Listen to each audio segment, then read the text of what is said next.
C'est la 8e édition du Festival au cinéma pour les droits humains qui a lieu en ce moment partout dans la région.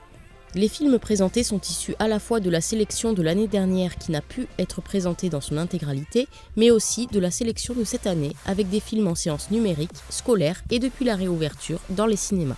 Le festival maintenant se déroule du 06 jusqu'aux Pyrénées-Orientales, du 8 mars au 8 juin.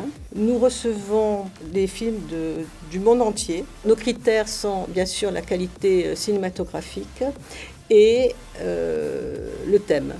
Une fois que ces films sont sélectionnés, on essaie de ne pas dépasser 30 films. Ensuite, on va transmettre cette sélection à l'ensemble des structures locales d'Amnesty qui vont proposer cette présélection soit aux enseignants, soit à leurs partenaires des cinémas. Sur le site d'Amnesty, il y a d'une part la programmation dans les lieux culturels, d'autre part la programmation en ligne. Et c'est vrai que sur l'oubli que nous serons, on a eu vraiment un coup de cœur commun. La possibilité d'accueillir Fernando Trueba était vraiment une belle proposition. Mercredi 26 mai à 17h30, puisque les horaires sont adaptés aux contraintes de couvre-feu pour que nous puissions voir le film, échanger avec le réalisateur et que chacun puisse être rentré chez lui à 21h. C'est un film qui est très grand public. Je sais qu'il a été Oscarisé tout à fait. Plusieurs fois. Il a reçu le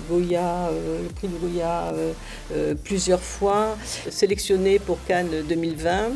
C'est le regard d'un fils sur son père, mais c'est aussi un regard sur ce qui se passe dans du côté de Medellín, dans cette région-là, en Colombie, dans les années 80. Au terme de ce festival, 5 films seront récompensés, avec notamment la possibilité pour les spectateurs de voter pour leur film favori, soit sur le site d'Amnesty, soit en sortant de la séance. RCB Radio.